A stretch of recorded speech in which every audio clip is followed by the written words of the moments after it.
What's good, YouTube? It's your boy Blessed Horse back to you with a new style of video today. Today we're going to be taking a little bit of a break away from the more video game style that I typically do, your Madden and your 2K and your COD, and looking more at the real life NBA and stuff that is happening right now with that.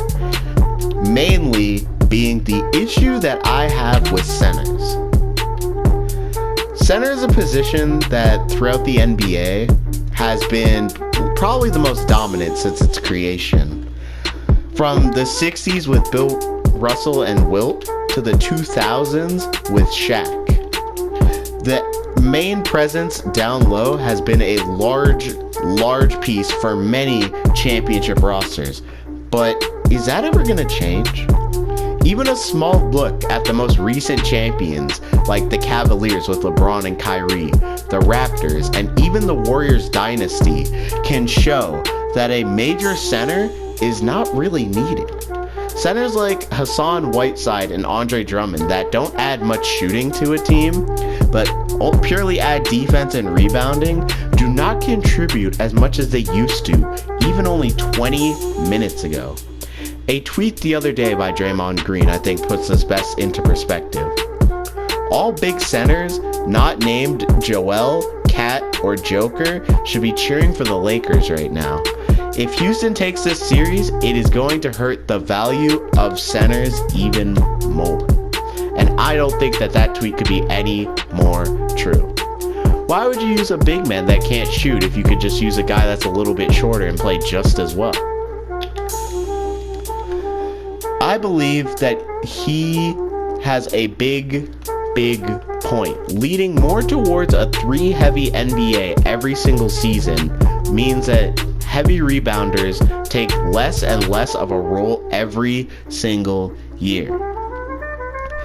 And it's not like the rebounding is that much worse even. In the Houston Lakers series, PJ Tucker in a game out-rebounded the Lakers even.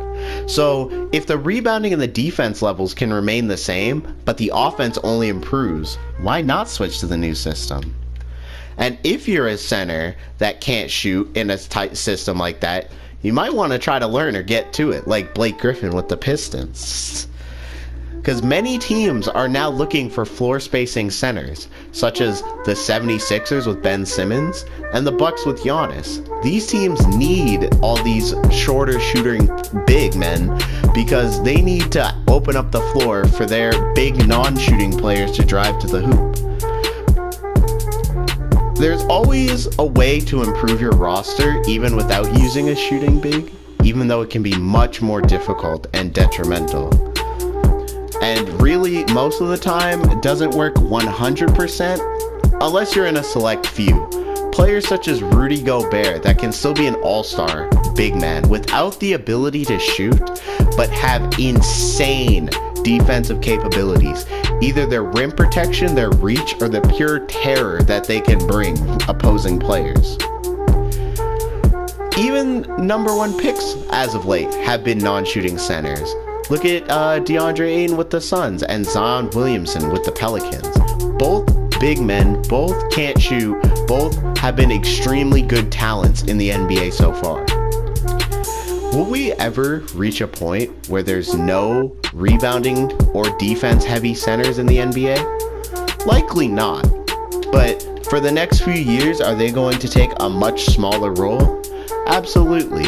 But we're just going to have to see what the rest of the 20s and 30s have stored for us.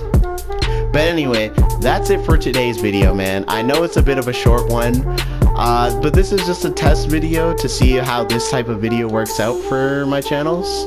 So if you liked it, make sure to comment, let me know, subscribe, share with your friends. If you don't like it, tell me what I could do differently. Also comment that down below, as all traffic is appreciated, man. But anyway, that's been your boy Blessed Horse.